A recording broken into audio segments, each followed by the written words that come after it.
And now let's prepare for meditation.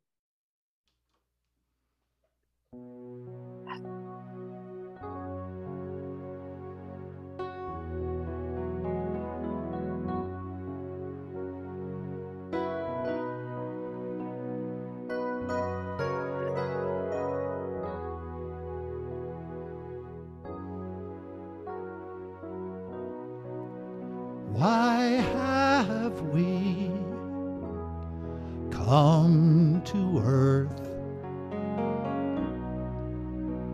Do you remember?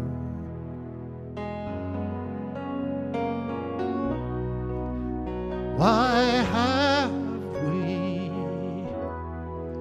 taken birth?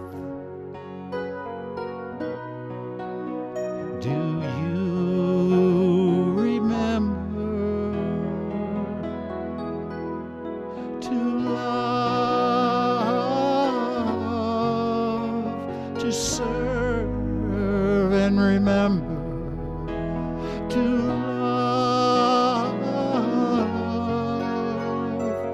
serve and remember.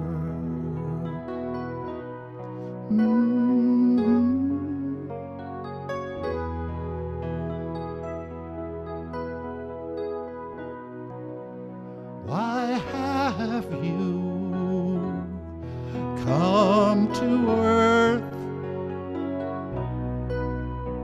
Do you remember?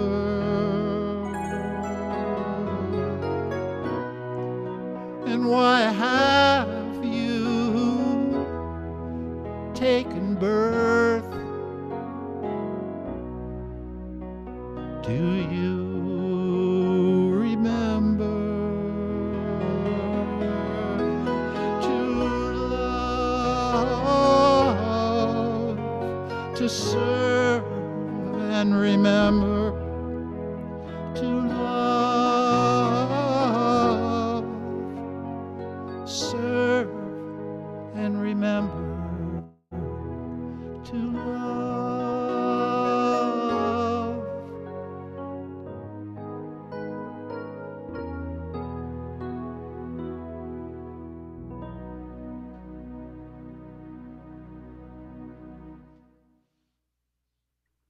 And now, centering in that place of stillness,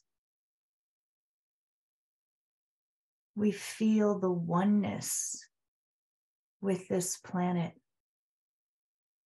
We feel the connection to Earth coming straight up through the core of the planet, through the foundation of a building we may be in,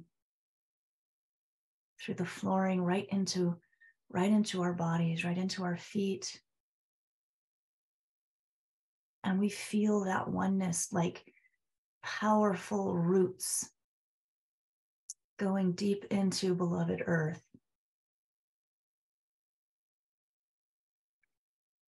We allow the sense of physical boundary to fall away from our bodies and our beings. And we sense the expansiveness, the web of all life, of which we are a strand.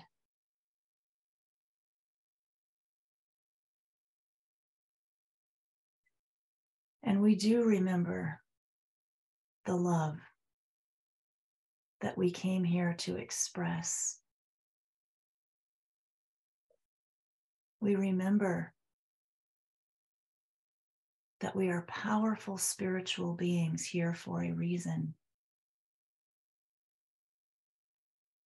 And for some moments of silence, let's focus in on that feeling of love in our being. Bathe ourselves in it and allow it to flow out and touch every aspect of creation.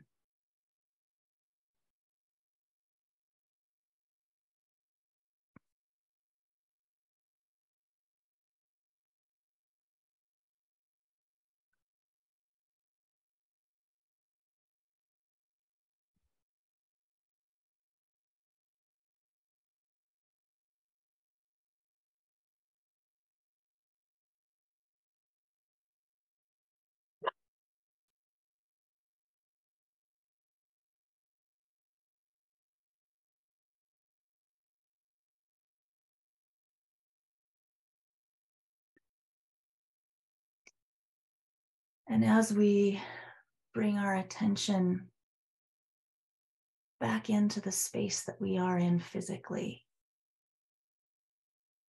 we leave the faucet of that love on wide open, knowing that love is one of those wonderful gifts that the more we give, the more we get. We bring our awareness back into the space, shining our light even more brightly into our world.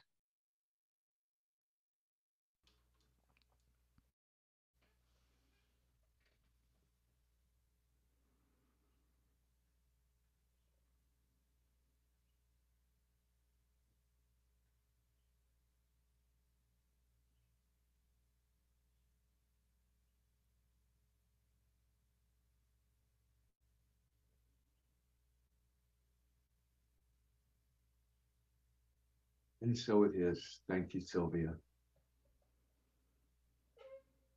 Now let's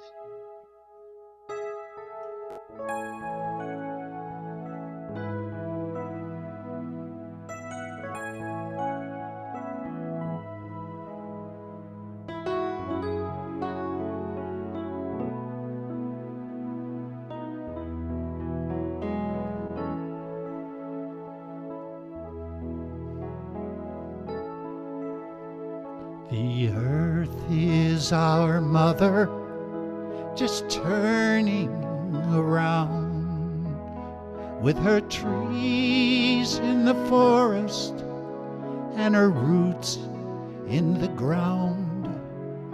Our Father above us, whose sigh is the wind, paint us a rainbow without any end. As the rivers run freely, the mountain does rise. Let me touch with my fingers and see with my eyes. In the hearts of the children, a pure love still grows, like a bright star in heaven that lights our way home, like the flower that shattered the stone.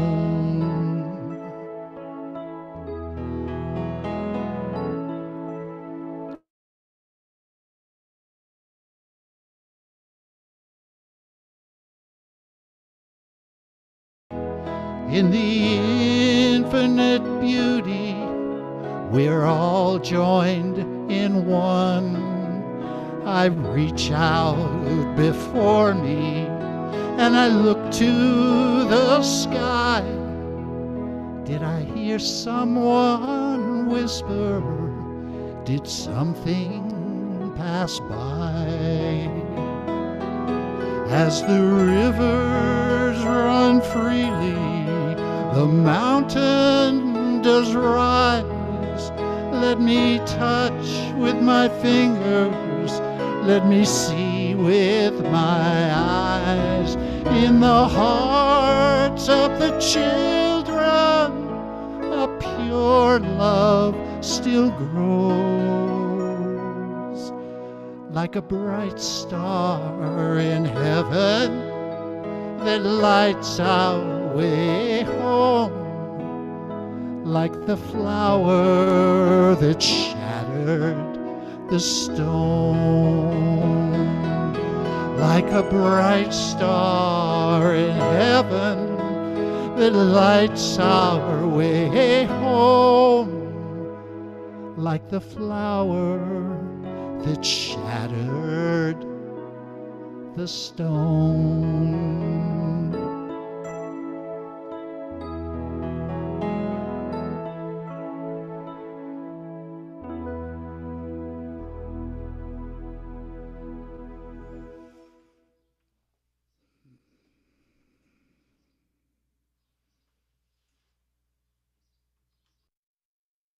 thank you, David Trulli. Thank you. That was beautiful and so appropriate.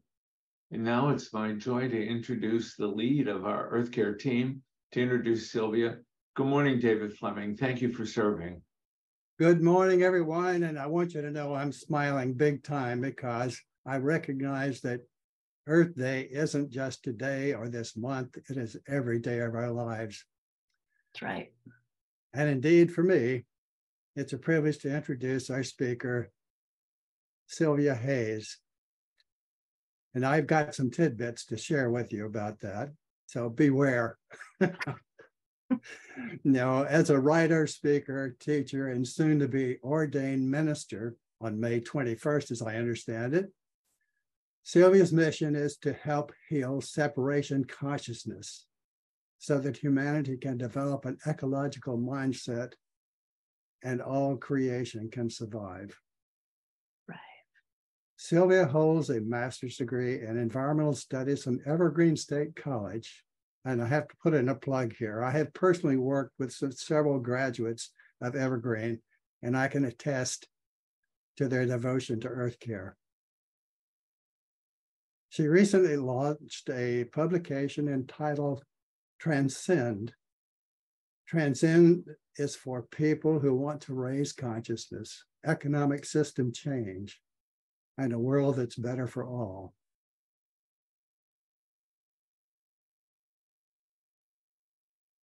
Transcend uniquely fits into what Harry Ollendorf just recently shared with you, our Unity Center of Davis mission and vision statements.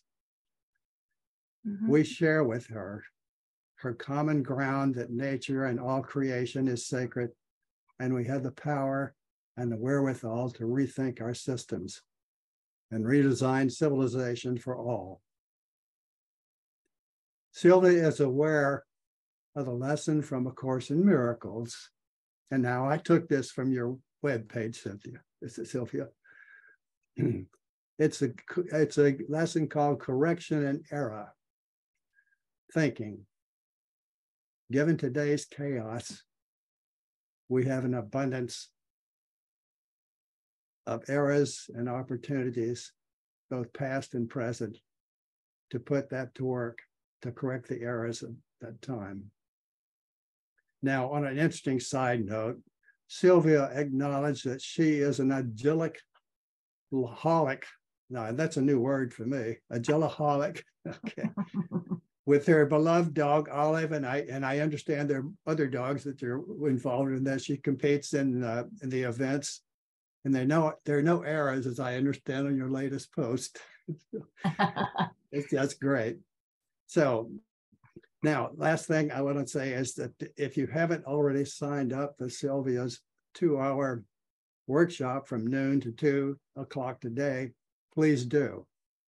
I also encourage you to visit Cylvia's webpage. And I think Mary has posted, there it is. Mary has posted the link to her webpage. It is full of good, healthy Earth Care information. So with that,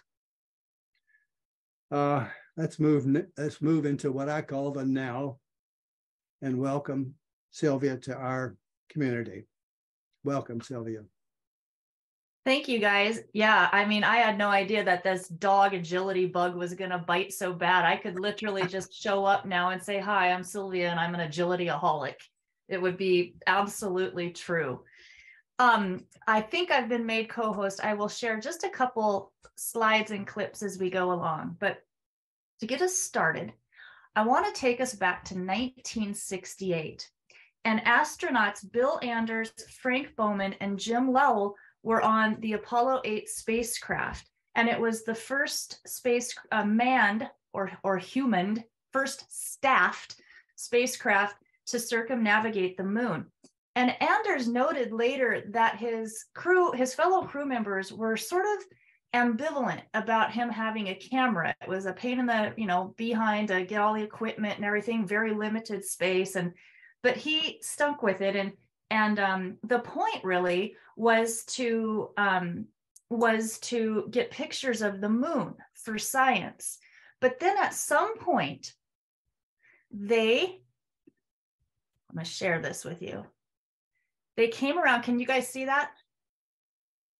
they came around and they saw this image, and it was a captivating experience for all of them. It was the first time we had really seen Earth from a distance. And this is now an iconic photo that has been named Earthrise. And I believe it was Anders who later said, quote, "To see the Earth as it truly is, small and blue in that eternal silence where it floats, is to see riders on the earth together, brothers on that bright loveliness in the eternal cold, brothers who know they are now truly brothers." And in talking about, they started coining the terms like our little blue-green marble. And as they would talk about it, they would say things like, at least for an instance, people looked upon themselves as citizens of the earth. This image stirred an awareness. It launched a new story for modern humanity. It launched the story of spaceship Earth, and we began to understand that our little home planet was precious and rare and possibly even fragile. Our stories matter a lot. I want to read you a quote that resonates with me. It's from cultural historian Wendell Berry, and he said, "It is a question of story.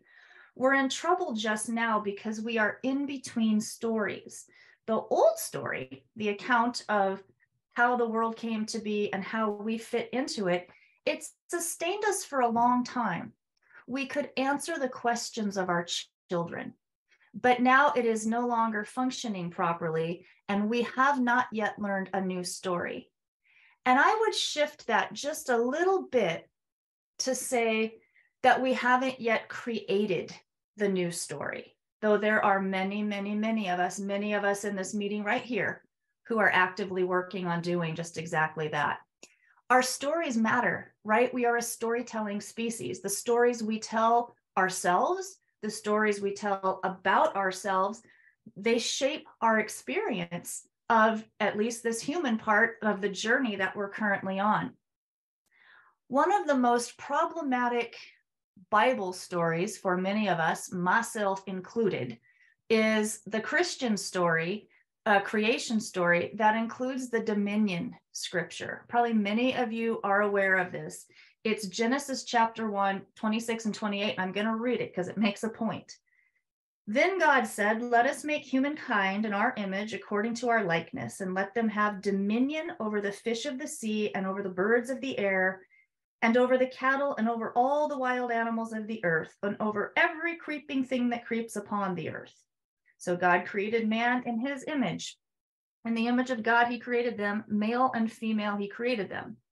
God blessed them and said to them, be fruitful and multiply and fill the earth and subdue it, and have dominion over the fish of the sea and over the birds of the air and over every living thing that moves upon the earth." In the I was raised with a very, very heavy-handed Southern Baptist style of fundamentalist Christianity that was very, very problematic for me. And in the tradition of my youth, that dominion scripture was justification used to do some pretty awful things to our fellow species, to keep food animals in terrible conditions, to keep dogs chained up, isolated to protect our things from bad guys. It was used as justification to destroy nature in pursuit of economic growth. It's a story of separation. That interpretation is a story of separation. It's a story of humans being apart from, better than, and entitled to nature and the use of nature for our own believed benefit. It's a story that diminishes us, and it diminishes our connection to creation. As far back as I can remember, and I don't have a great memory, but as far back as I can remember, I have had a tangible love affair relationship with my fellow non-human species. I remember my first pet. It was a potato bug. and named Cecil. And I would go grubbing in the little flower bed next to our little small house in, a little town up in Washington State. And I swear I could tell Cecil, I could tell he or she apart because of that little yellow squiggly line. And when I would go grubbing around in the dirt, I swear that little bug would move toward me. And there was no dominion there. There was just love there. And shortly after that, I think I was about 8, when my parents had saved up enough money and were able to buy this little chunk of second growth forest land up in the foothills of Washington State. And it came, the little shack that was on it was so run down. It had formerly been a little house, but it was so run down, it came free with the property. And we had obviously no running water or electricity or anything. And I'm lucky enough, for my generation, I got kind of a little house on the prairie experience for a year or so. And we strung thick plastic visqueen over part of the rafters and stuff so that we could have a dry area.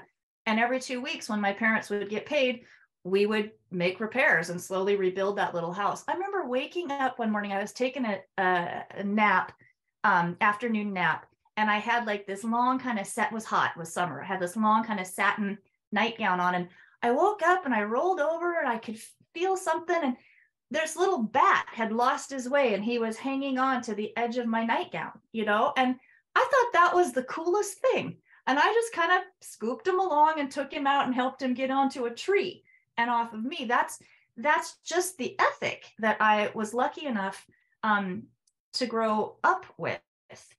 Eventually, because of the cognitive dissonance of how I felt about creation and a lot of what the Christianity of my youth was advocating, I rejected the Bible and I rejected conventional Christianity because of it. Now, the Unity spiritual movement drew me in no small part because we understand that belief in separation from one another and from our Creator and all of creation is an illusion. I think it was referenced earlier, one of Unity's, the number one of the 5 Unity principles is that God, source, creator, is present and through all creation, everything, everywhere, including ourselves, including all beings, human beings and non-human beings alike. We are extensions, expressions of that creative power. When we harm anyone, we are harming ourselves. And when we extend love to anyone, we're loving ourselves. That's a very empowering concept. In fact, the founders of Unity, the Fillmores, Charles and Myrtle, they had a very, very strong ethic of reverence for creation. And I want to read you one of my favorite Myrtle Fillmore quotes. I don't remember which book this is in. She said, "I was almost accused of being a nature worshiper when I was a little girl, and I've always loved what I see in nature, as well in all artists who are so close to the beauty side of God.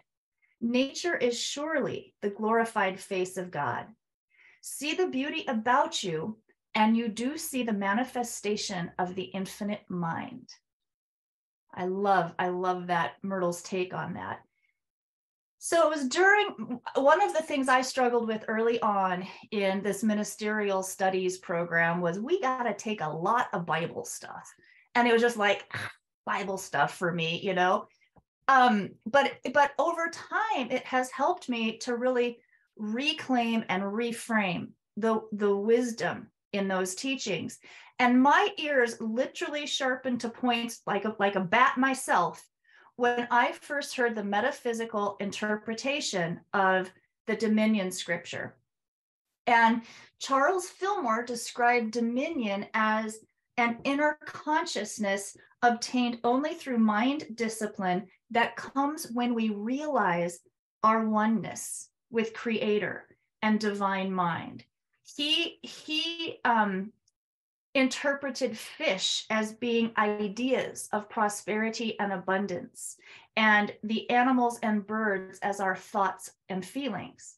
When you put that version of the story out there, what it's telling us is not that we humans have right to run amok over nature, but that we have the ability to step into our God likeness. We have the ability to step into our likeness with the Creator when we develop mastery of our own thoughts and feelings and ideas. And part of that, and I think it's a part that's sorely needed now, is the remembering of our oneness, that we are not a part from, but a part of. It's no news to any of you, I know, because you wouldn't have an active Earth Care team and the kind of ethic. You wouldn't invite somebody like me to speak, probably, if you didn't already understand that we are at, as our species is at, an inflection point in how we are interacting with this planet and how we are interacting with the fellow species that we share this planet with. Our climate is changing, bringing more intensified and extreme weather events. We're seeing more and more and more of that. Within 25 years, at the pace we're on, there's going to be more plastic in the ocean than fish. That's at the pace and the trajectory that we're on. And as David mentioned earlier, we can change that trajectory. This is what this time is all about, I believe. We started telling ourselves a story about having the right to dominate and subdue nature. And that story of Earth as basically having no intrinsic value other than as a storehouse of, quote, natural resources that we can use, that story is coming to an end. That story has run a course and is now creating more havoc than good. It's the story of separation, as I mentioned earlier. Lots and lots of us know that we are at the end of that story and that we need to create a better story and one that is more suited for our time. And I can tell you that the movement to do exactly that, the movement to bring us into healthier relationship with nature is the largest movement ever seen. And I want to show you, if I can do my screen share again, I want to show you a quick little clip and I'll explain what this is as we go along. Share you.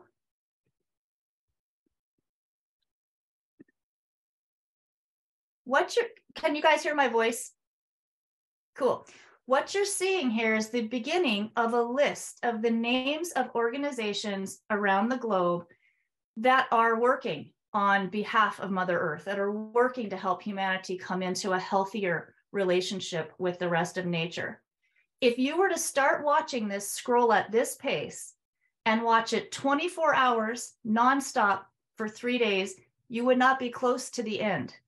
If you were to watch this 24 hours a day nonstop for a week, you would not be close to the end. A month, not close, not even at 3 months. This movement is the largest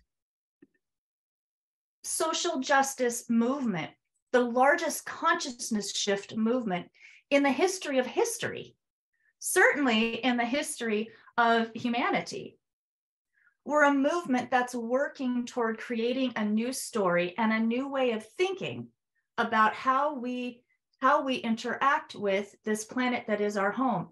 And y'all, who better to be working on a new story and working on rethinking civilization than people who know new thought principles?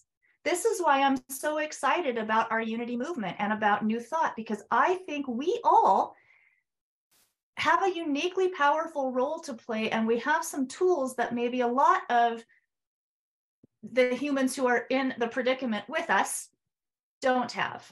That's why I love speaking with groups like you about these kind of topics. Rev Rich mentioned that Unity Worldwide definitely has an Earth Care ethic. I serve on the Unity Worldwide Earth Care team. I have for a long time. And I can tell you, the Unity Worldwide leadership has definitely upped their game lately on a commitment to earth care. And I want to read, there was a large interfaith movement last year around climate justice, and actually the interfaith environment and climate movement is extremely powerful now globally. But they invited all of us from various faiths to make a declaration, a statement of our faith's belief and commitment. And I want to read you what Unity Worldwide publicly provided to this interfaith movement. Unity Worldwide Ministries believes that all beings are interconnected in a spiritual oneness. We affirm reverence and care for the earth and all the creatures it supports. The vision statement of Unity's Earth Care team is that, quote, all humanity lives in a spiritual consciousness that manifests as loving coexistence with all creation and care for our earth home. We act so that every step on our planet home and through our life here is an active prayer for all divine creation. Unity Worldwide Ministries supports and affirms an end to the desecration of nature and bold action in stopping climate injustice for all species and human populations that are disproportionately harmed by climate pollution, fossil fuel extraction and consumption, and the resulting ecological stabilization. That's the global statement that our Unity movement just put out there. I was pretty proud of that. I was pretty pleased to see this rising a bit in awareness and in commitment. Now, when COVID hit, I had a very unusual response to that. I was not afraid of it. I was actually kind of eager for it, because once I realized that it was going to slow down the frenetic human economy, I was all for it. And I want to share one more little piece with you that makes that point. I think that this is about a 2.5 or 3 minute trailer. It's from a movie called The Year Earth Changed, and I'm just going to play this, hopefully.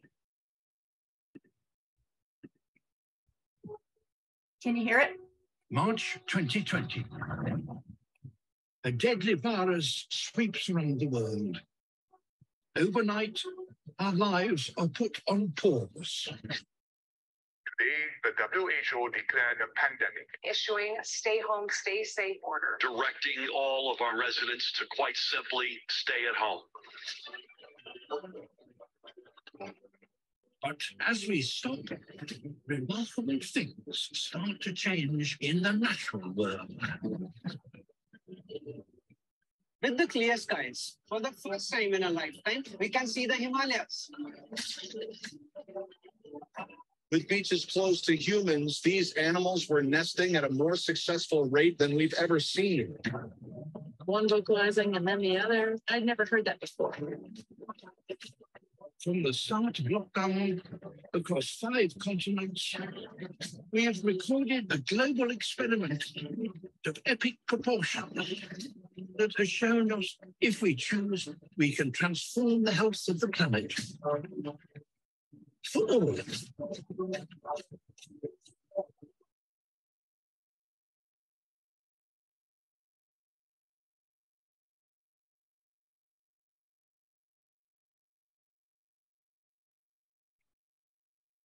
Hopefully that's not going to go on. Great.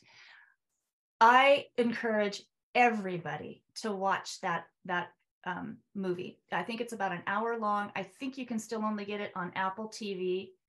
It shows how fast this planet can heal when we give her a chance. And redesigning much of what we do, much of our economic activity, is a foundational piece of that. And that's why I'll be doing the workshop this afternoon. When Buddhist teacher Thich Nhat Hanh was asked what we can do to help the planet heal, he said, we need to be able to open our hearts and feel her pain, feel that grief. He said, and actually to weep with her. He said, because when we can do that, we can actually begin the process of creating a different story. a new story. It is time for a new story about how we interact with the rest of nature on this planet. What's needed now, I believe, more than ever before, is a passionate, no-hold-barred love story. Yes, I'm a tree hugger, proud of it. You know, we need a love story. We need to reconnect with what we love about this magnificent place that we get to call home. I long to be part of a human species that is a restorative force on this planet. Can you imagine how good that would feel? That makes me misty when I really think of how incredibly great that would be. And it can happen. That's the pressure point we're getting to, is the ability to really, really, really redesign. You and I are living in extraordinary times right now. They are precious and precarious times. And I believe, like never before, that we're being called to Unity's fifth principle, which is action, that it's not enough just to know these principles. You know, in the Matrix movie, Morpheus says there's a difference between knowing the path and walking the path, right? We're at a place that's calling for divine action. I'm so delighted to see that you guys are really invigorating your Earth Care effort there, because that's what it's going to take, relocalizing effort. I'll talk more about that this afternoon. Rethinking humanity's relationship with nature is not something that governments are going to do for us. It's not something that we can just blithely keep going along and expecting someone else to take care of it. We are the ones that we are looking for. And in this talk, I would say just a couple of practical how-tos. The first is to decolonize our minds, right? Question the assumption. We need more people who think of ourselves as citizens of Earth rather than as consumers. I resist having someone title me as a consumer. We need to learn to live from enough. And we need to rethink what enough is. Our culture bombards us with messages of not enough-ness, right? That's part of the problem. Taking back our minds. Questioning the norms, questioning the paradigms. You know, when COVID hit, I knew that the clamor was going to be, we got to get back to normal. We got to get back to normal. And I wrote a piece that I think has now had over 1 million views titled "Normal Was Killing Us." And it's when COVID hit that I actually stood up my little nonprofit, that's now my ministry, the Rethink Ministry, with a mission of, let's not just get back to normal, let's harness this chaos to create new and better norms. And I think the more we can have conversations about that are questioning the assumptions, the better. And I also want to stress, this is not about beating anybody up. I mean, we are all caught in an unhealthy set of systems. We're all caught in and perpetuating many of the things that we want to change. People with new thought toolkits, we have a stronger ability to navigate that paradox, to say, yes, this isn't perfect right now, but we're going to move toward perfect. We're not going to browbeat, but we're going to move toward perfection. Having those kinds of conversations are critical, because we're at a point where we're both hospice and midwife, right? The old system, the old way of doing things isn't working anymore. It's dying, and something new is being birthed. That's a challenging, tricky time. And finally, I do think that there is incredible practical power in being love. You know, save a bug, hug a tree, feel it hugging you back, demonstrate that and feel it. That is real and tangible power. In the field of possibility, I fully believe, or I would not have been able to be a wild-eyed environmentalist my entire adult life, I do believe in the field of possibility. It is absolutely possible for us to have a full-scale evolution in how humanity interacts with the rest of nature. I absolutely do. And I just am asking you all, encouraging you all, leaning in with you all to be all in shifting that consciousness. And we can do that partly in meditation, but I think it's time for our movement to get the meditations off the mats and into the messes quite a bit more. So I'm inviting that as well. You know, human, the root of the word human is humus, which means like of the earth or soil. That's literally where the name of our species originates from. That's a true story. I want to read you, I'm getting to the end here, and before I wrap completely, I want to read you this little prayer that a friend of mine, Dennis Wianco, wrote. It's called Our Mother's Prayer. Our Mother, whose name is Earth, hallowed be your ground, and your skies and your rolling seas. Your gardens thrive, your spirit alive through woodlands, streams, mountains, and plains everywhere. Grant us this day our needs for tomorrow and refresh us with your living waters. Forgive us our mistreatment as we would forgive those who cause you harm. Lift us from negligence and deliver us from greed, for yours is the home and the beauty and the life that sustains us. And we would love, respect, and care for you now and ever, ever forward. As David mentioned earlier, the truth is, every single day on a planet named Earth is Earth Day. May you go out every single day and remember your oneness and love her and celebrate this magnificent planet and your place on it. Namaste.